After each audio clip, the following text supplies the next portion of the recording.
sua proposta inicial. Conta comigo, diz, mas se tiveres coragem. A tua será a parte do sofrimento, e relaciona as situações previstas, a partir da publicação, dar o testemunho do silêncio, receber a crítica mordaz e sarcástica, ferir a alma com os espinhos da perversidade alheia, ver a mensagem ser levada à praça pública do ridículo, de forma que faça sangrar o coração, ser jogada ao lixo, e aceitar tudo isto sem se defender. Eis o programa traçado. Mas, por que o sofrimento? Por que o mediunato tem tão alto preço? Seria muito fácil atender ao mundo, nas disputas, nas questões onde o personalismo preponderasse, na algazarra própria dos que valorizam as conquistas materiais, na busca do prestígio, formas de se granjear os títulos passageiros da terra. Esses passos não são sofridos, antes são causas de sofrimentos. Mas, o mediunato, ou seja, a missão providencial dos médiuns, tal como Kardec classifica no Vocabulário Espírita, capítulo 32 de O Livro dos Médiuns, transcende ao simples exercício e prática da mediunidade. É o mandato mediúnico de que nos fala André Luiz em Nos Domínios da Mediunidade, e a mediunidade gloriosa de Leon Denis. E, no mundo em que estamos, quem quer viver na luz para levá-la a toda parte, aos mais recônditos cantos do coração humano, não o conseguirá sem um imprescindível tributo pela ousadia de enfrentar as trevas. É fazer da própria existência candeia viva, onde os olhos do bem e do amor, do ideal de servir a Jesus, permaneçam ardendo para que haja luz. E a candeia que se acende, que brilha para iluminar caminhos, não tem outro anseio senão o de consumir-se para que a luz se faça. Assim, Joana entende que não haverá necessidade nem condições para defesas, perante os ataques de qualquer procedência. Allan Kardec, narra em Viagem Espírita em 1862, que respondia com o silêncio os ataques do que lhe eram dirigidos e que essa atitude mereceu aprovação unânime dos espíritas, com os quais esteve em contato durante as viagens que realizou naquele ano. Joana de Angelis diria mais tarde, exatamente 20 anos depois, em mensagem incerta no livro Após a Tempestade, capítulo 24, a qualquer ataque, o silêncio, que é a lição de coragem pouco conhecida. O defensor de nossa honra e do nosso trabalho é o Senhor. A nós nos cabe a glória de servir, sem pretensão. Quando as mãos mediúnicas de Divaldo anotaram essa passagem, quando, ressaltada pelo autor espiritual a lição de coragem que o ato de silenciar, nessas circunstâncias, significa, por certo que o médium escreve com a segurança de quem já viveu e exemplificou o conselho. Essa vivência dá extraordinária força de autenticidade à vida missionária de Divaldo Franco. Após o lançamento do primeiro livro, o médium segue, na íntegra, as diretrizes traçadas pela instrutora espiritual. As palavras proféticas pronunciadas por ela se foram cumprindo, no transcurso do tempo, uma a uma. Hoje já se pode avaliar qual foi o comportamento de Divaldo face a todas as lutas e agressões que o alcançaram. Nessas 4 décadas de atividades mediúnicas, Divaldo Franco, sob a superior orientação de Joana de Angelis, tem sempre a mesma coerência doutrinária, o mesmo tipo de comportamento, absolutamente fiel à tarefa. Essa fidelidade à tarefa tem sido cumprida pelo médium, que em nenhum momento deixou de seguir e viver a promessa feita no dia 5 de maio de 1964. O que Joana não disse, todavia, foram as bênçãos que o labor iria proporcionar, no devido tempo. Ela reservou a surpresa a fim de que melhor fosse aproveitada à medida que surgisse. Bênçãos que adviriam, primeiramente, do dever bem cumprido, da consciência pacificada, do coração afeito ao bem e ao perdão. Bênçãos de ver, multiplicadas, as páginas que a sua faculdade mediúnica foi propiciando. Bênçãos de um número cada vez maior de benfeitores espirituais que encontraram na sua mediunidade o canal adequado e sintonizado para que pudessem falar à terra. Bênçãos de saber que um número cada vez maior de pessoas se beneficiam com as mensagens psicografadas, e que um coro de vozes, hoje se levanta aos céus, para agradecer e orar por ele. Joana deixou que ele a sentisse e fosse descobrindo, nas lições da vida, que a messe de amor, se exige sacrifícios inauditos, também proporciona a alegria sublime de quem está colaborando com Jesus. 9. O suicida do trem. Eu nunca me esquecerei que um dia havia lido num jornal acerca de um suicídio terrível, que me impactou. Um homem jogou-se sobre a linha férrea, sob os vagões da locomotiva e foi triturado. E o jornal, com todo o estardalhaço, contava a tragédia, dizendo que aquele era um pai de 10 filhos, um operário modesto. Aquilo me impressionou tanto que resolvi orar por esse homem. Tenho uma cadernetinha para anotar nomes de pessoas necessitadas. Eu vou orando por elas e, de vez em quando, digo, se este aqui já não evoluiu, vou dar o seu lugar para outro, não posso fazer mais. Assim, coloquei-lhe o nome na minha caderneta de preces especiais, as preces que eu faço pela madrugada. Da minha janela eu vejo uma estrela e acompanho o seu ciclo, então, fico orando, olhando para ela, conversando. Somos muito amigos, já faz muitos anos. Ela é paciente, sempre aparece no mesmo lugar e desaparece num outro. Comecei a orar por esse homem desconhecido. Fazia minha prece, intercedia, dava uma de advogado, e dizia, meu Jesus, quem se mata, como dizia minha mãe, não está com o juízo no lugar. Vai ver que ele nem se quis matar, foram as circunstâncias. Orava e pedia, dedicando-lhe mais de 5 minutos, e eu tenho uma fila bem grande, mas esse era especial. Passaram-se quase 15 anos e eu orando por ele diariamente, onde quer que estivesse. Um dia, eu tive um problema que me fez sofrer muito. Nessa noite cheguei à janela para conversar com a minha estrela e não pude orar. Não estava em condições de interceder pelos outros. Encontrava-me com uma grande vontade de chorar, mas, sou muito difícil de fazê-lo por fora. Aprendi a chorar para dentro. Fico aflito, experimento a dor, e as lágrimas não saem. Eu tenho uma grande inveja de quem chora aquelas lágrimas enormes, volumosas, que não consigo verter. Daí a pouco a emoção foi me tomando, e, quando me dei conta, chorava. Nesse interim, entrou um espírito e me perguntou, por que você está chorando? Ah, meu irmão, respondi, hoje estou com muita vontade de chorar, porque sofro um problema grave e, como não tenho a quem me queixar, porquanto eu vivo para consolar os outros, não lhes posso contar os meus sofrimentos. Além do mais, não tenho esse direito, aprendi a não reclamar e não me estou queixando. O espírito retrucou, Divaldo, e se eu lhe pedir que você não chore, o que é que você fará? Hoje nem me peça. Porque é o único dia que eu consegui fazê-lo. Deixe-me chorar, não faça isto, pediu. Se você chorar eu também chorarei muito. Mas, por que você vai chorar? Perguntei-lhe. Porque eu gosto muito de você. Eu amo muito a você e amo por amor. Como é natural, fiquei muito contente com o que ele me dizia. Você me inspira muita ternura, prosseguiu, e o amo por gratidão. Há muitos anos eu me joguei embaixo das rodas de um trem. E não há como definir a sensação eterna da tragédia. Eu ouvi o trem apitar, vi-o crescer ao meu encontro e senti-lhe as rodas me triturando, sem terminar nunca e sem nunca morrer. Quando acabava de passar, quando eu ia respirar, escutava o apito e começava tudo outra vez, eternamente. Até que um dia escutei alguém chamar pelo meu nome. Fê-lo com tanto amor, que aquilo me aliviou por um segundo, pois o sofrimento logo voltou. Mais tarde, novamente, ouvi alguém chamar por mim. Passei a ter interregnos em que alguém me chamava, eu conseguia respirar, para aguentar aquele morrer que nunca morri e não sei dizer-lhe o tempo que passou. Transcorreu muito tempo mesmo, até o momento em que deixei de ouvir o apito do trem, para escutar a pessoa que me chamava. Dei-me conta, então, que a morte não me matara e que alguém pedia a Deus por mim. Lembrei-me de Deus, de minha mãe, que já havia morrido. Comecei a refletir que eu não tinha o direito de ter feito aquilo, passei a ouvir alguém dizendo, ele não fez por mal. Ele não quis matar-se. Até que um dia esta força foi tão grande que me atraiu, aí eu vi você nesta janela, chamando por mim. Eu perguntei, continuou o espírito, quem é? Quem está pedindo a Deus por mim, com tanto carinho, com tanta misericórdia?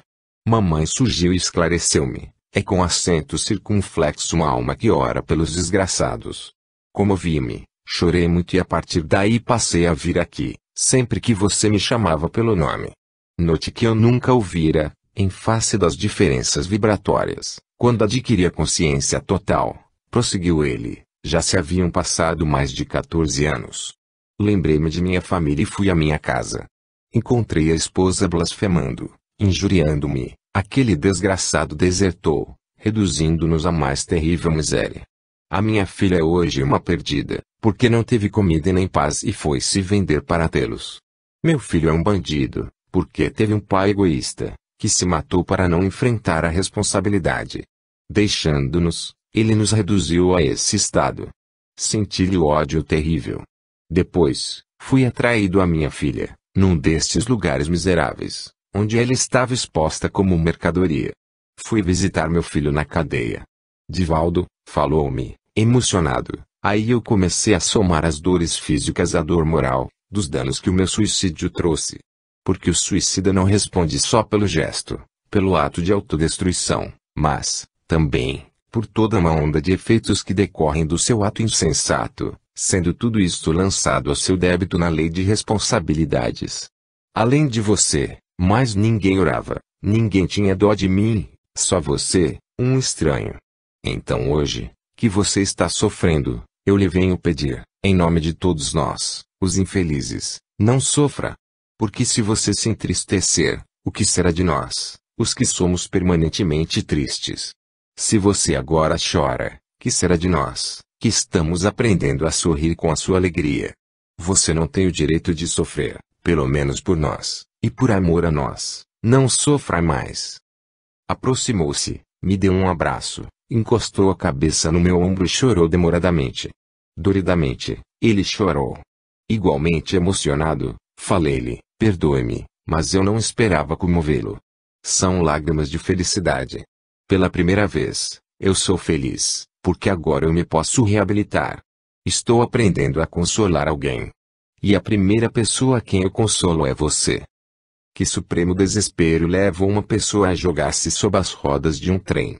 Que suprema covardia moral leva o ser humano a desertar da vida, buscar a morte, na infeliz suposição de que resolver assim todos os seus problemas. O suicida do trem, como passei a chamá-lo desde que me inteirei deste caso, narrado por Divaldo. Uma empatia muito grande por esse espírito se fez em meu coração. Sua tragédia fez-me recordar a certa reunião mediúnica, há muitos anos, em que fui incorporada por um suicida que também se jogara sob um trem. A cena que exteriorizava era terrivelmente assustadora.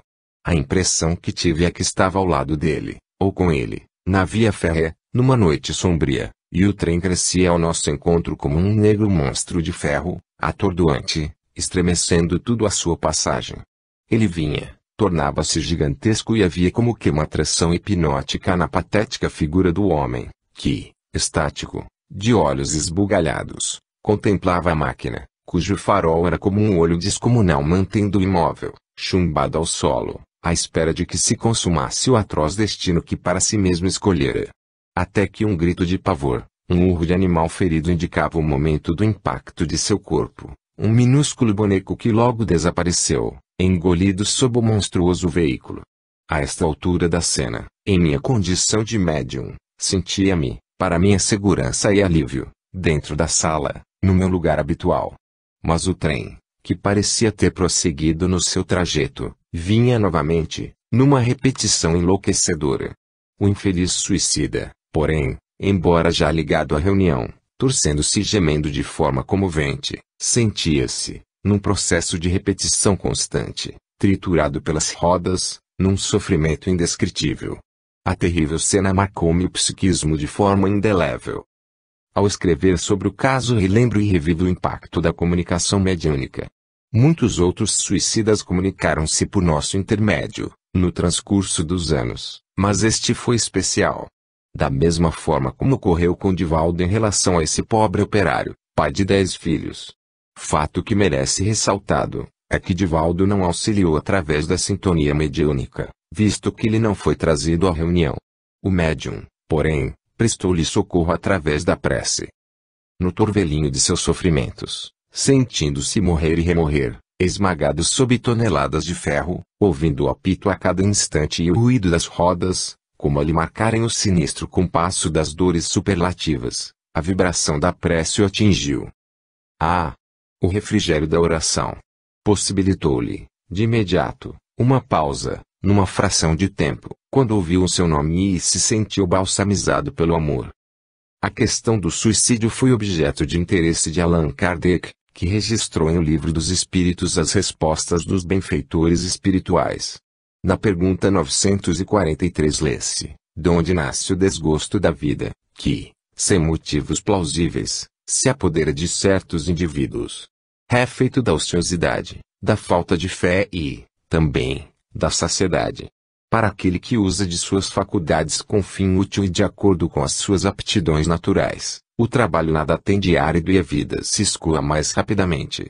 Ele lhe suporta as vicissitudes com tanto mais paciência e resignação, quanto obra com o fito de felicidade mais sólida e mais durável que o espera. 944. Tem o homem o direito de dispor da sua vida? Não, só a Deus assiste esse direito. O suicídio voluntário importa numa transgressão desta lei. Na parte final da questão 957, o codificador aduz os seus comentários, ressaltando os sofrimentos dos suicidas. Menciona o laço que une o espírito ao corpo, e, que, rompido bruscamente, conserva fortes resquícios de vitalidade e magnetismo. Refere-se também ao fato de que o espírito permanece jungido aos despojos carnais, por largo período, sofrendo os efeitos da sua decomposição. Em O Livro Céu e o Inferno, o codificador reúne, na segunda parte, comunicações de suicidas que dão notícias de seus sofrimentos após a desencarnação. Na literatura mediúnica desponta a obra magistral de Ivone Pereira, Memórias de um Suicida. Em alguns trechos deste livro a autora refere-se ao profundo trauma vibratório que a morte sob o trem acarreta ao perispírito do suicida, o que o coloca, talvez, na mais difícil situação espiritual, entre tantos outros infelizes que se mataram por outras formas. Assim, Divaldo em prece, roga a Jesus por esse operário suicida, procurando socorrer e minimizar-lhe as dores, que ele sabe serem superlativas. E o faz durante quase 15 anos, diariamente, onde quer que estivesse. As vibrações o atingem, porque feitas com amor e verdadeiro desejo de ajudar. Sobre a prece Allan Kardec dedica o capítulo 27 do Evangelho segundo o Espiritismo, onde, no item 10, descreve a ação benéfica que ela proporciona. Dirigido, pois, o pensamento para um ser qualquer, na terra ou no espaço, de encarnado para desencarnado, ou vice-versa, uma corrente fluídica se estabelece entre um e outro, transmitindo de um ao outro o pensamento, como o ar transmite o som. A oração de Divaldo soa, então, aos seus ouvidos, repercute vibratoriamente em seu mundo interior e, a princípio, é um pequeno instante de alívio, para tornar-se, depois, um interregno entre tantos tormentos, proporcionando-lhe condições de raciocinar, o que o fez lembrar-se de Deus, de sua mãe e da situação em que se encontrava. Socorrido e amparado pela solicitude e desvelo maternos, foi sendo atraído para junto daquele que lhe enviava a vibração lenificadora. Na voragem de suas angústias acerbas, foi alcançado pela força poderosa do amor. Esta força que se faz suavidade e doçura, que atua anônima, se preciso for, para gigantar-se mais adiante e mostrar-se invencível, por ser, em verdade, o maior elemento propulsor da evolução humana. Os corações que amam em plenitude, que amam o amor e por ele vivem, fazem-se ponte para socorrer os caídos, os desgraçados, os que ainda não aprenderam a amar. O infeliz suicida despertou para a realidade. E está-lhe ainda mais amarga. As dores morais o visitam e se instalam em seu coração ao verificar as consequências do seu ato. É então que esse ser humano, com toda a sua terrível carga de aflições, encontra Divaldo sofrido e triste. Quer ajudá-lo e este desejo incontido o aproxima do médium, que o vê pela primeira vez. Consolá-lo é o seu pensamento e por isso passa a narrar o seu pungente drama a fim de testemunhar-lhe, com o seu exemplo vivo, o quanto receberá dele. Se você chora, que será de nós que estamos aprendendo a sorrir com a sua alegria? Você não tem o direito de sofrer, pelo menos por nós, e por amor a nós, não sofra mais. O encontro emociona e chora abraçado a Divaldo, as primeiras lágrimas suaves a lhe refrigerarem o coração, na ânsia de consolar o benfeitor, de lhe ser útil, de minorar-lhe as angústias interiores. No silêncio da madrugada, tendo por testemunha a estrela amiga, que, cintilando, É como um coração que pulsa em direção a ambos.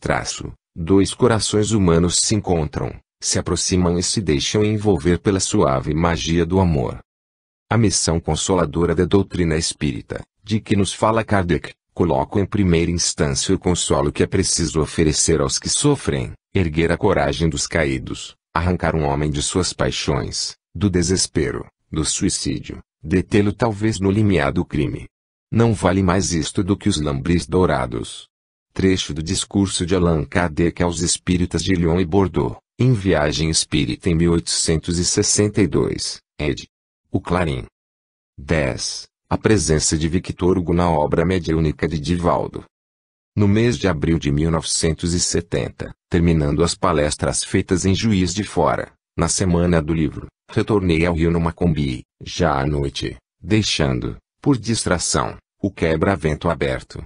Era uma noite muito fria e eu me gripei. Cheguei ao Rio afônico e com uma febrícula. No dia seguinte passei com muita febre e, à noite, apesar de medicado, a gripe não amainou. Era o dia de culto evangélico, na casa de Celeste e Helena que não pude participar, tal estado de prostração em que me encontrava. As duas amigas e Honorata, auxiliar, começaram o culto, quando de repente vi entrar, no quarto onde me encontrava, uma entidade veneranda que me disse: "Eu sou Victor Hugo. Há alguns anos venho entrando em contato psíquico contigo, inspirando-te na narração de alguns fatos nas conferências, para gerar um clima de sintonia. Tenho uma tarefa a propor-te, eu gostaria de escrever 10 romances através de ti." Fiquei muito surpreso, porque jamais me havia passado pela mente ser médium de romance. Acreditava que essa parte da psicografia ficaria reduzida a páginas soltas, a temas evangélicos, a estudos doutrinários breves, e julguei que, o que via e ouvia, era uma alucinação, um delírio proveniente da febre. Mas, o espírito instou e propôs-me: "Por favor, levanta-te, toma do material, que eu quero escrever." Ainda assim, pelo estado em que me encontrava, não me animei, por estar convencido de que era uma alucinação, já que eu não tinha condições de ser médium de uma entidade tão nobre. Todavia, o espírito voltou a insistir e Joana de Angelis me apareceu, confirmando para tirar-me a dúvida e pediu-me que fizesse um esforço, porque a febre e aquele estado psicológico especial eram também um recurso de que Victor Hugo usava para quebrar as minhas resistências de personalidade, a fim de que meus clichês mentais, pelo hábito de falar incessantemente, não viessem a interferir na obra que ele tinha preparado para ser psicografada. Com muito esforço levantei-me e, apoiando-me à parede, fui até a sala. Quando Celeste e Helena me viram, muito pálida e tiritando de frio e febre, ficaram muito surpresas. Eu lhes expliquei a ocorrência. Foi providenciado papel, até papel de embrulhar pão, que foi recortado, e outras folhas soltas. Sentei-me à mesa, pedi-lhes a colaboração, e como estava na parte final do culto evangélico, antes da prece derradeira, o espírito veio, curvou-se sobre mim, e, quando começou a escrever, deu-se um fenômeno que, a partir daí, me seria familiar. À medida em que a mão escrevia, eu tinha a sensação de estar no cinema, vendo a projeção de um filme, mas um filme em Technicolor, em tela muito ampla, com uma beleza incomparável. Quando voltei ao normal e li a mensagem que se intitulava O Duque de Bexidiem, era exatamente o que tinha visto psiquicamente, com a diferença de que eu observava muito mais do que estava escrito. Era como se eu tivesse ido ao cinema com um cego e fosse descrever-lhe o que estava vendo. O que eu via era muito mais do que podia transmitir. Ao terminar a psicografia eu estava total e radicalmente curado, bem disposto. Passaram a febre, a indisposição, eu me recuperei. No dia imediato, pela manhã, o espírito escreveu mais 2 capítulos e determinou o programa de prosseguimento do trabalho. Houve um fato muito curioso. Uma das personagens, Girolamo, havia, num desses capítulos, cometido um crime hediondo e, como eu vira, fiquei muito chocado. Aquilo me produziu um certo ressentimento contra a personagem e, naturalmente, enquanto aguardava o desenvolver do romance, comecei a imaginar como é que ela iria alcançá-lo, a fim de que resgatasse aquele crime. Ele matara 3 crianças de uma forma impiedosa, depois de dar-lhes um narcótico, porque ia ser o legatário dos bens, caso as crianças, herdeiras diretas, viessem a desencarnar. Quando fui psicografar, com esse estado de alma, Victor Hugo esclareceu: você não pode interferir na trama do meu livro. Essas personagens desencarnaram no século XVIII, e você está criando clichês mentais que me irão dificultar a narrativa. Por favor, não antecipe o desenvolvimento do romance. Para minha surpresa, Victor Hugo, a partir daí, começou a escrever de uma forma que não dava encadeamento. Ele não numerava os capítulos e eu me dava conta que era, digamos, o capítulo 6º, o 10º, a segunda parte do livro, etc. Somente quando terminou a obra, que eu ia datilografar, é que me pediu que numerasse os capítulos nas folhas, a lápis, que eu grampeava e colocava num classificador, perfuradas, para facilitar a movimentação. Aí então, enquanto datilografava, já coordenado, tive a ideia de toda a trama da obra. Foi um fato muito curioso, uma grande lição para mim. Mais tarde, quando veio escrever outro livro, Do Abismo às Estrelas, eu já estava mais adestrado e ele me disse que ia usar um tipo de literatura que chamaria de sincopada. A mentalidade moderna não permitia mais as narrações antigas, minuciosas, estilo folhetim, em que o autor ganhava pelo número de frases e quanto mais rendia, à semelhança das nossas novelas, melhor para o próprio autor. Hugo então me explicou que iria fazer obra doutrinária, porque não tivera oportunidade, na Terra, no seu tempo, desde que a voz do sepulcro chamou para a seara espírita, de dar a contribuição que gostaria de oferecer ao movimento espírita. Utilizando-se de Zilda Gama, que fora sua filha na reencarnação anterior, ele conseguiu fazer um trabalho muito próprio também para a época em que vivia médium. Agora, ele ia ter características mais modernas, em que faria narração e, periodicamente, a interromperia para estudo de itens importantes, deixando entre espaços o comentário filosófico, psicológico, doutrinário, do trabalho, para adestrar o leitor que, por acaso, não conhecesse a doutrina espírita, a fim de entender a trama da justiça divina, e, para o espírita, a fim de corroborar e estimulá-lo cada vez mais a entender melhor os ensinamentos que a doutrina revela. Em todos os tempos os fenômenos mediúnicos noticiam a interferência dos planos invisíveis na esfera terrestre. Ao longo da história dos povos a intervenção dos espíritos é como um sopro forte agitando e despertando o homem para uma outra realidade.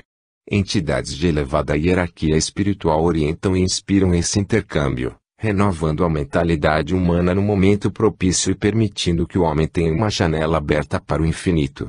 A volta do romancista, poeta e dramaturgo francês, Victor Hugo, ao cenário terrestre, pelas letras mediúnicas, é parte dessa grandiosa e eloquente programação da espiritualidade maior, a fim de manter o homem em contato permanente com os grandes gênios da humanidade. No advento do Consolador, por exemplo, retornam à Terra, pelos canais da mediunidade, muitos de seus filhos mais ilustres em todos os campos do saber humano. A falange do Espírito da Verdade é integrada por vultos que se notabilizaram desde a antiguidade até a Idade Moderna, indo de Sócrates e Platão aos evangelistas, a Fénelon, Pascal, Erasto, Franklin e Swedenborg, para só citar alguns.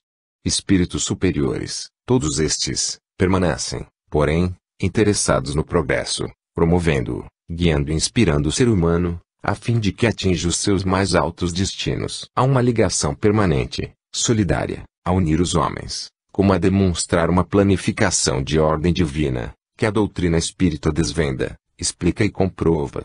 Através desse conhecimento que ela nos faculta, pode-se inferir o quanto são sábias e justas essas leis divinas que regem a vida de todas as humanidades. Na gigantesca espiral evolutiva os espíritos nascem e renascem em incontáveis orbes e, como viajores do tempo, avançam pelas sendas do progresso nas estradas cósmicas, mantendo, todavia, os sagrados liames do amor, que se universaliza quanto mais conquistam em evolução. Afirma Leon Denis, em Um Grande Enigma, o universo inteiro está submetido à lei de solidariedade. De igual maneira, na escala da vida, todas as almas estão unidas por múltiplas relações. A solidariedade que as liga funda-se na identidade de sua natureza, na igualdade de seus sofrimentos através dos tempos, na similitude de seus destinos e de seus fins. A terceira revelação, desvendando a trajetória do espírito através dos evos, deixa entrever, de maneira insofismável, Esses liamas que mantêm num processo interagente, a todos os seres pensantes. Por isso, as almas ligadas à Terra, que já adquiriram títulos de enobrecimento, empenham-se em prosseguir auxiliando os que estão na retaguarda, dando-lhes as mãos do socorro e do amparo, transmitindo ensinamentos e mantendo vivos os laços do afeto. Por isso, retornam sempre. Com abnegação e renúncia dão sinais de suas presenças, fazem ouvir as suas vozes, vencendo o aparente silêncio dos túmulos. Por isso, também, Victor Hugo retorna. Vem falar aos que estão na lista terrestre, primeiramente através da médium Zilda Gama, que foi sua filha na última encarnação.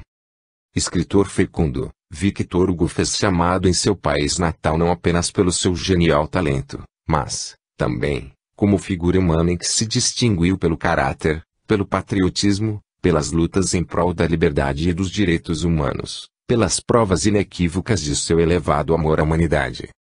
Em 1985, ao se completarem os 100 anos de sua desencarnação, exatamente no dia 22 de maio, Victor Hugo escreve, em Paris, a página de apresentação do seu mais recente livro, intitulado Árdua Ascensão, pelas mãos mediúnicas de Divaldo Pereira Franco. Não se sabe o que é mais admirável, se o fato inusitado de um gênio como Victor Hugo retornar do além para prosseguir escrevendo, primeiro através de Zilda Gama e hoje, através de Divaldo, e comemorar, ele próprio, o centenário de sua permanência no mundo maior, ou, a possibilidade que temos de tê-lo conosco nessas páginas de luz que a mediunidade proporciona. Este é o 5º livro ditado pelo famoso romancista médium baiano. Párias em Redenção inicia essa série, no ano de 1971, quando, então, Hugo retorna, após um período de silêncio nas letras mediúnicas, que medeia entre um e outro médium. O escritor espiritual, porém, deseja marcar a sua volta pelos canais da mediunidade. E mais que isto, almeja deixar nessa primeira obra psicográfica de Divaldo, o sinete de autenticidade, que expresse, da melhor forma, o seu talento e estro.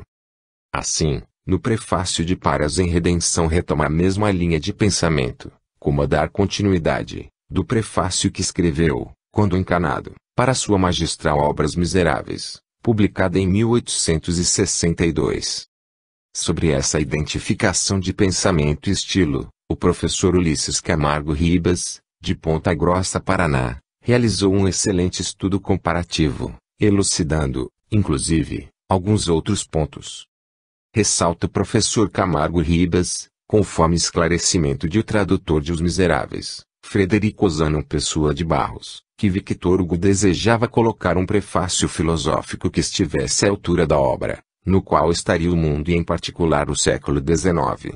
Menciona Camargo Ribas, o autor não pôde, o editor cortou-lhe o desejo e publicou a obra com um prefácio muito pequeno, mas parece uma epígrafe, pois são apenas 13 linhas no meio da página inicial do romance fadado a atravessar os séculos e se tornar um marco no mundo literário. Premido pelo editor, Hugo se contentou em escrever, no limiar da narrativa, algumas linhas que esclarecem, sobretudo, o sentido social. No seu retorno, agora por via mediúnica, Hugo dita a Divaldo em 2 de junho de 1971, em Salvador, o prefácio de Párias em Redenção, intitulando Elucidações, que é, conforme acentuou o professor Camargo Ribas, uma nova epígrafe, calcada em cima daquela que o autor espiritual havia colocado no pórtico de sua mais famosa obra, Os Miseráveis. Prossegue Camargo Ribas, Victor Hugo usa na obra psicografada palavras que determinam uma igualdade de pensamento, como se continuasse nesta que ficou omitido naquela. Até a palavra inicial é a mesma, que é usada 4 vezes em Os Miseráveis e 5 em Párias em Redenção. Segundo tem sido médium é que não conhecia e nem conhece a obra Os Miseráveis, sabe apenas que foi escrita por Hugo, mas nunca a lera, muito menos a teve em suas mãos. Há um detalhe muito interessante e marcante, continua o professor de Ponta Grossa, da maneira de escrever de Victor Hugo, pois, na obra Os Miseráveis, termina o seu prefácio assim, apóstrofo, enquanto sobre a terra houver ignorância e miséria, livros como este não serão inúteis. Na obra psicografada pelo médium Divaldo P. Franco, na sua elucidação, página 9, está escrito na altura das linhas 19 e 20, Apóstrofo, enquanto as religiões, esquecidas do papel sublime do crucificado, lutarem pela supremacia nos cenários do mundo, e a miséria moral, social e econômica estabelecerem a revolta das massas, produzindo o conciliábulo do crime com a insensatez, livros como este serão necessários. Grifos no original, as duas frases finais destes prefácios, explica Camargo Ribas, têm o mesmo significado, sendo que a de Os Miseráveis é uma negação que afirma e a da obra psicografada é dita diretamente numa afirmativa. Esta particularidade apontada pelo professor paranaense, atesta o desejo do autor de identificar-se e de dar continuidade à sua obra. Livros como este não serão inúteis, diz Victor Hugo no prefácio de Os Miseráveis. Livros como este serão necessários, afirma Victor Hugo, espírito, no prefácio de Párias em Redenção. O grande escritor francês, sintonizado e sensibilizado com os problemas que avassalam o ser humano, problemas que persistem através dos tempos e que o inspiraram a escrever sobre os miseráveis sociais, os quais, na atualidade, o fazem retornar, pelo canal mediúnico, ao seu tema favorito e escrever, hoje, sobre os párias morais.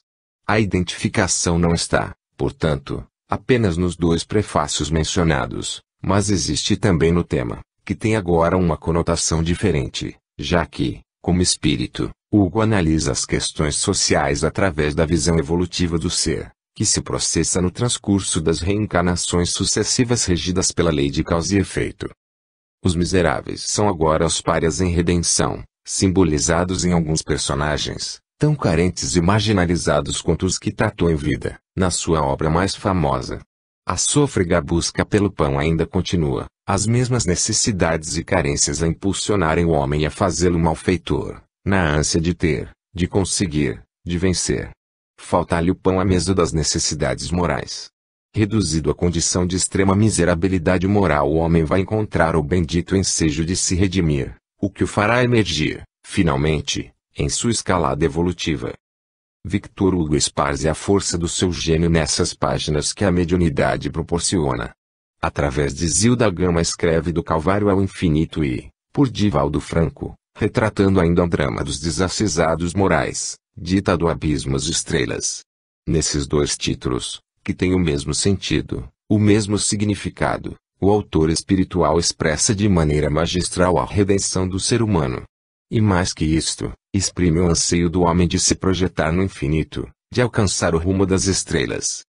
11. Amélia Rodrigues e as histórias do Evangelho Cicerone em Israel. Amélia Rodrigues, a insigne escritora baiana, desencarnada, me inspirava nos primeiros tempos de pregação. Foi a época das histórias do Evangelho, que eu narrava nas palestras. Ela me plasmava cenas com tal beleza e realismo que eram como se estivessem acontecendo naquele instante. Ouvindo as palestras, o professor Carlos Pastorino, um dia me disse, Divaldo, pensei em transpor do gravador para o papel essas narrativas evangélicas. Pode deixar que eu faço todo o trabalho, reviso e, depois, publicamos. Mas, Joana tinha outros planos. O senhor não vai escrever, nesta vida, nada de sua autoria, disse-me. Só lhe permito cartas. Nenhum artigo, nenhum comentário, nenhuma defesa, se alguém o agredir, que assim seja. Se o senhor deixar transcrever a palestra, o seu estilo vai ficar explícito. Se o senhor quiser, poderá fazê-lo, mas, não conte comigo. Então, eu pedi a Pastorino que esperasse mais tempo. Durante 10 anos Dona Amélia me inspirou. Foi o período de treinamento, porque, por essa época, ela me informou, agora eu tenho a permissão de selecionar aqueles temas que pregamos juntos e escrevê-los em forma de mensagens. Assim surgiu seu primeiro livro, Primícias do Reino. Quando o livro ficou pronto, Joana esclareceu-me, o prefácio, nós o escreveremos a 4 mãos, para bem o explicar, porque muita gente ouviu estas páginas em forma de palestras, e, antes que façam perguntas, já lhes daremos a resposta. Passaram-se os anos. Em 1981 eu fui a Israel, e o espírito Dona Amélia Rodrigues foi a minha Cicerone. Ela me levou aos lugares que eu já conhecia pelas descrições que ela própria fazia e pelas cenas plasmadas durante as conferências que eu proferia. Houve um fato, entre outros, muito comovedor. Quando terminamos de psicografar Primícias do Reino, Dona Amélia me levou, em desdobramento, em corpo espiritual, a um local da mansão, entre árvores, que nós chamamos de Recanto de Joana. Aí, ela plasmou, por ideoplastia, as personagens que estão no Primícias, menos Jesus. Assim, voltei a ver aqueles vultos dos tempos evangélicos, tal como sucedia no instante da psicografia ou das palestras. Desfilaram, ante os meus olhos e a minha emoção, o doutor da lei, Zaqueu, o publicano, a samaritana, o moço rico, Marta, Maria e Lázaro, os irmãos de Betânia, como também os que foram curados, o obsidiado Gerazeno, a mulher hemorroíça, o paralítico de Cafarnaum, etc., ao lado de João Batista o precursor, Simão Pedro, Tiago, João, o evangelista, Maria de Magdala e muitos outros vultos que povoam os fastos do evangelho que fazem parte do livro de Dona Amélia. Diante deles, numa paisagem do entardecer, de suavíssimas tonalidades que iam do horizonte rosa aos cambiantes de um azul profundo da imensidão sideral, entre cintilações das primeiras estrelas, Dona Amélia fez, então, uma prece gratulatória. Foi uma das visões mais lindas e comovedoras da minha atual existência. A vontade não é um atributo especial do espírito, é o pensamento chegado a um certo grau de energia, é o pensamento transformado em força motriz. É pela vontade que o espírito imprime aos membros e ao corpo movimentos num determinado sentido. Mas se tem a força de agir sobre os órgãos materiais, quanto maior não deve ser sobre os elementos fluídicos que nos rodeiam. Allan Kardec, Revista Espírita, 1864, pág. 352, Primícias do Reino é, em nossa opinião, o mais belo livro de mensagens evangélicas da literatura mediúnica espírita. A sua importância ressalta logo as primeiras páginas quando Amélia Rodrigues apresenta um escorço histórico sobre a Palestina, possibilitando ao leitor um painel muito bem delineado do período e dos locais onde viveu Jesus. Esses respingos históricos, porém, prosseguem em todo o livro, já que Amélia Rodrigues é profunda e conhecedora dos ambientes e, ainda, participe de muitos dos fatos narrados. A integração e vivência dos tempos evangélicos é tão presente e marcante na vida da autora que ela, ao descrevê-los, seja nas palestras inspirando ao médium, seja na psicografia, ditando-os, plasma instantaneamente as cenas que a sua própria mente rememora. Essas criações fluídicas são realmente impressionantes e, se é dado ao médium a possibilidade de vê-las, este, não apenas as assiste, como também, por impregnação vibratória e por entrar na faixa dessas frequências, sente-se como participante delas. Em nossos modestos trabalhos como médium temos tido a feliz oportunidade de presenciar algumas dessas cenas fluídicas elaboradas pelos benfeitores espirituais. Quando isto ocorre, a emoção é indescritível.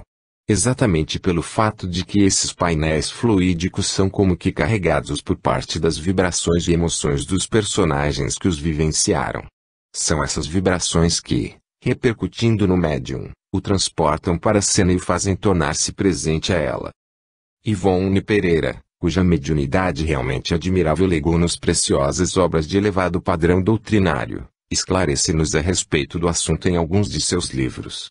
Em Devassando o Invisível, por exemplo, ela menciona como foi a recepção da obra Tragédia de Santa Maria, cujo autor espiritual é Bezerra de Menezes, e diz a certa altura: entre mentes, as visões do drama que então nos eram fornecidas decorriam em ambiência branca, lucilante, mesclada de tons dourados, como se raios de sol puríssimo iluminassem a transparência branca. É feito, ao que julgamos inédito sobre a terra, a nós impossível de descrever, e como se todas as cenas e panoramas fossem desenhos delicadíssimos, a se movimentarem em cenários celestes.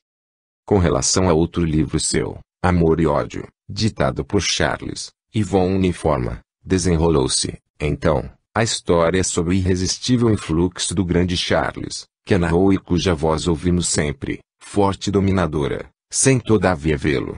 Sua palavra, portanto, tornou-se vida, cenas, fatos, drama, sequência admirável de uma realidade incontestável. Nós nos víamos presente em todas as cenas, qual espectadora muda do imenso drama, sem contudo, perder nossa atual personalidade. Sentíamos, porém, ecoando em nossas sensibilidades, as emoções e impressões que as personagens deveriam viver, permanecendo as mesmas emoções como que impressas em nosso ser, incomodando-nos mesmo, afligindo-nos, até que a obra foi escrita e terminada. Grifos no original, contudo, não é dado ao médium ter somente visões de beleza transcendental. Ao contrário, são-lhe muito frequentes as cenas fluídicas projetadas pelas mentes desequilibradas. Essas visões constituem-lhe grande sofrimento e um treino bastante difícil para que se mantenha sereno, equilibrado e, sobretudo, para aprender a desligar-se delas entrando em sintonia com as faixas vibratórias da harmonia e da paz. Especialmente para o médium psicógrafo ou psicofônicos, quando há projeção dessas cenas deprimentes, às quais, muitas vezes, ele assiste, o que é uma tortura moral muito intensa. É preciso muita firmeza e equilíbrio para conseguir-se que tais cenas se apaguem da mente. Geralmente, porém, os benfeitores espirituais providenciam para que isto se dê, a fim de poupar o médium. Como também existem casos em que tais lembranças permanecem como a servirem de treino, advertências e lições para o medianeiro. Para Divaldo, assistir às cenas e tornar-se partícipe delas foi também, ao lado da profunda felicidade de vivê-las, uma técnica auxiliar das palestras, utilizada por Dona Amélia Rodrigues. Essa notável possibilidade da criação desses cenários e reviviscência de episódios verídicos é uma preciosa fonte de riquíssimas experiências para o médium. 12. Manuel Filomeno de Miranda, uma biblioteca espiritual. Numa das viagens a Pedro Leopoldo, no ano de 1950, Chico Xavier psicografou para mim uma mensagem ditada pelo espírito José Pititinga, e no próximo encontro uma outra ditada pelo espírito Manuel Filomeno de Miranda. Eu era muito jovem e, como é compreensível, fiquei muito sensibilizado. Guardei as mensagens, bebi nelas a inspiração, permanecendo confiante em Deus. No ano de 1970, no mês de janeiro, apareceu-me o espírito Manuel Filomeno de Miranda, dizendo que, na Terra, havia trabalhado na União Espírita Baiana, atual federação, tendo exercido vários cargos, dedicando-se, especialmente à tarefa do estudo da mediunidade e da desobsessão. Chegou ao mundo espiritual foi estudar em mais profundidade as alienações por obsessão e as técnicas correspondentes da desobsessão. Fora uma pessoa que, no mundo, se dedicava à escrituração mercantil, portanto afeito a uma área de informações de natureza geral sobre o comércio. Mas, tendo convivido muito com Petitinga, que foi um beletrista famoso, um grande latinista, amigo íntimo de Carneiro Ribeiro, que também se notabilizou pela réplica e tréplica com Rui Barbosa, ele, Miranda, houvera aprimorados conhecimentos linguísticos que levara da Terra, com vistas a uma programação de atividades para a doutrina espírita, pela mediunidade, no futuro. Convidado por Joana de Angelis, para trazer o seu contributo em torno da mediunidade, da obsessão e desobsessão, ele ficou quase 30 anos realizando estudos e pesquisas e elaborando trabalhos que mais tarde iria enfeixar em livros.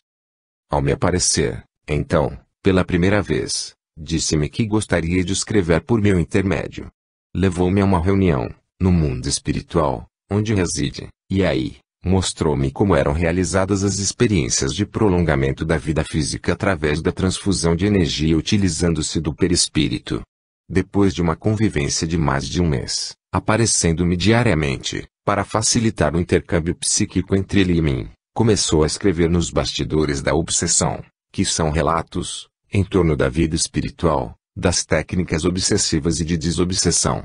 Agora, um esclarecimento, foi Dona Otília Gonçalves, a primeira diretora da Mansão do Caminho, desencarnada em 1952, quem, ao escrever uma carta para sua filha Elza, narrando as impressões que tivera ao desencarnar, revelou-nos acerca de uma colônia espiritual chamada Redenção, que fica sobre a cidade de Salvador. A Mansão do Caminho seria uma espécie de departamento terrestre daquela comunidade. Escreveu Além da Morte explicando que ali se deteve para o refazimento e permanecendo, acredito, até hoje. Ela descreve, na referida obra, como foi fundada. Refere-se à sua estrutura que faz lembrar muito nosso lar. Chico Xavier disse-nos, e todos o sabemos, que existem inumeráveis colônias espirituais, como existem milhares de cidades terrestres, para reunir os desencarnados pelas suas afinidades linguísticas, religiosas, culturais, a fim de que haja o natural processo evolutivo porque, como não há violência na lei, todos esses fenômenos ocorrem tranquilamente e são lentos. Na visita que Manuel Filomeno me permitiu fazer à colônia em que ele se hospedava, levou-me a uma curiosa biblioteca. Mostrou-me como são arquivados os trabalhos gráficos que se fazem na Terra. Disse-me que, quando um escritor ou um médium, seja quem for, escreve algo que beneficia a humanidade, no caso do escritor, é um profissional, mas, o que ele produz é edificante, nessa biblioteca fica inscrito, com um tipo de letra bem característica, traduzindo a nobreza do seu conteúdo. À medida que a mente, aqui, no planeta, vai elaborando, simultaneamente vai plasmando lá, nesses fichários muito sensíveis, que captam a onda mental e tudo imprimem. Quando a pessoa escreve por edital e não é remunerado, ao se abrirem esses livros, as letras adquirem relevo e são de uma forma muito agradável à vista, tendo uma peculiar luminosidade. Se a pessoa, porém, o faz por ideal e estando num momento difícil, sofrido, mas ainda assim escreve com beleza, esquecendo-se de si mesma, para ajudar a sociedade, a criatura humana, ao abrir-se o livro, as letras adquirem uma vibração musical e se transformam em verdadeiros cantos, em que a pessoa ouve, vê e capta os registros psíquicos de quando o autor estava elaborando a tese. O oposto também é verdadeiro. Em fichários que ficam em regiões menos felizes, mais desarvoradas, aqueles que, na Terra, elaboram cenas degradantes e deprimentes, ficam também registrados. E quando os livros são abertos, são os crimes, são a concupiscência, a vulgaridade, exudam uma espécie de plasma pegajoso e nauseante, que dá um estado muito desagradável ao leitor, exceto aquele que se familiariza com essas ideias e se compraz nelas, nutrindo-se com tal tipo de energia grafada. Esses fichários, nessa biblioteca, fazem muito lembrar as da Terra, onde estão registradas as ideias que se vão transformar em roteiro de orientação ou de degradação da criatura humana. Eis porque vale a pena, quando estamos desalentados e sofridos, não desanimarmos e continuarmos as nossas tarefas, o que lhes dá um valor muito maior. Porque o trabalho diletante, o desportivo, o do prazer, já tem, na própria ação, a sua gratificação, enquanto de sacrifício e de sofrimento exige a abnegação da pessoa, o esforço, a renúncia e, acima de tudo, a tenacidade, para tornar real algo que gostaria que acontecesse, embora o esteja realizando por entre dores e lágrimas. Na Revista Espírita, de 1865, pág. 155, há uma interessante comunicação do espírito Mesmer, que a certo trecho diz: o mundo dos invisíveis é como o vosso. Em vez de ser material e grosseiro, é fluídico, etéreo, da natureza do perispírito, que é o verdadeiro corpo do espírito, tirado desses meios moleculares, como o vosso se forma de coisas mais palpáveis, tangíveis, materiais.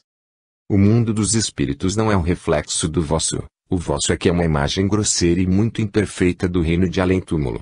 Grifos no original, Manuel Filomeno de Miranda, ao se aproximar de Divaldo para o necessário período de afinização, antes de iniciarem o trabalho mediúnico de psicografia, transmite-lhe a primeira aula, se assim nos podemos expressar, levando-o a conhecer a colônia espiritual onde reside.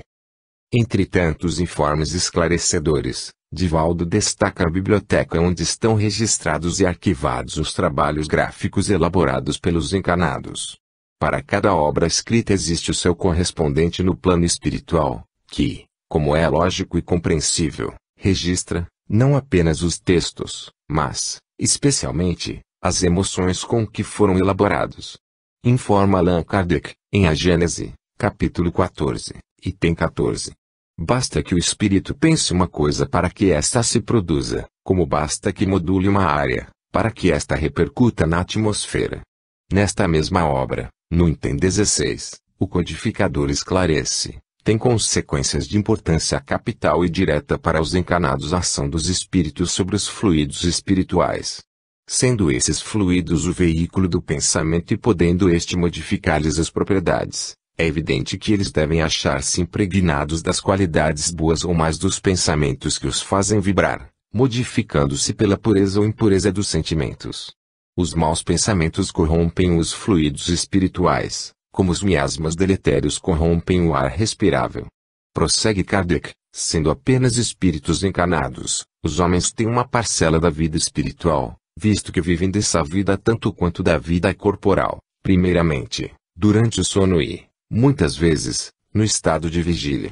Item 18. Assim, uma página ou um livro, mediúnico ou não, escritos com intenções edificantes ou com sentimentos de perturbação e de desequilíbrio, não somente expressarão e registrarão essas intenções, as emoções e vibrações correspondentes, como também atrairão para junto do autor aqueles espíritos que se afinizam com a onda mental que o tipifica.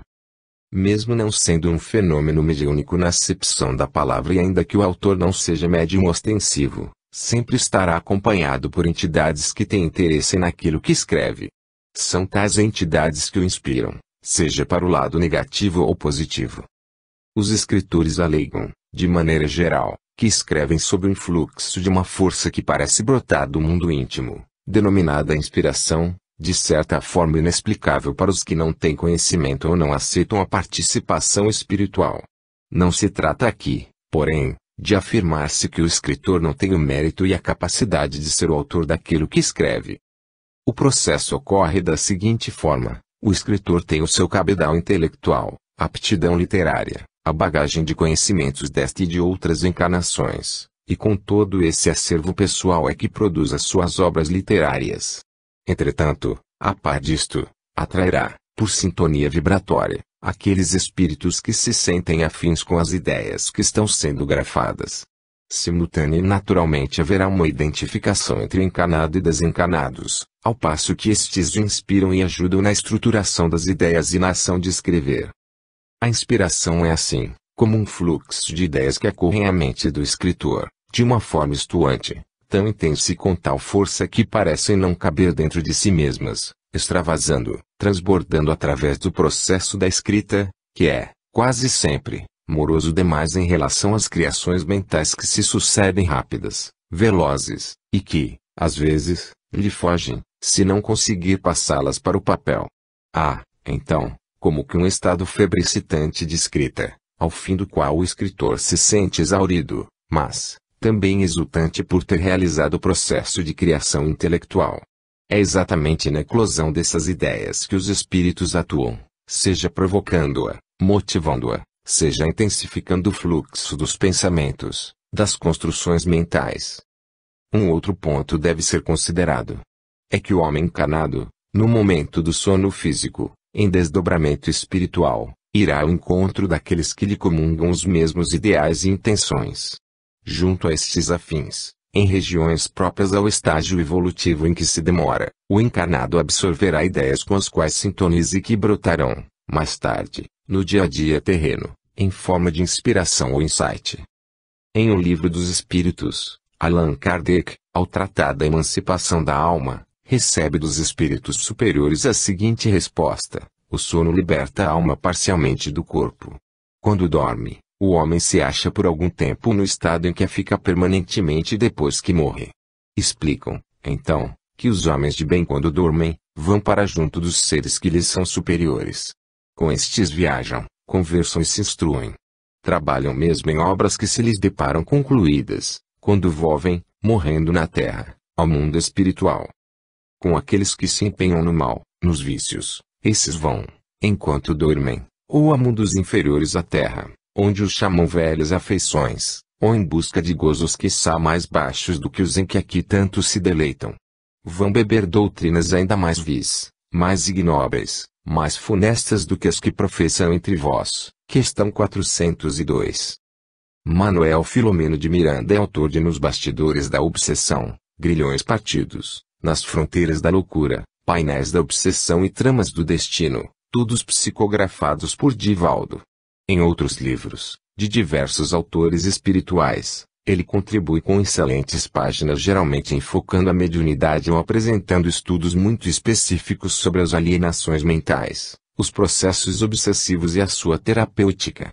O assunto do prolongamento da vida física, mencionado por Divaldo, que é comumente chamado moratória, consta do livro Painéis da Obsessão. Neste, o autor explica as técnicas de transfusão de energias ao perispírito. Os casos de moratória no corpo físico acontecem seja por mérito da pessoa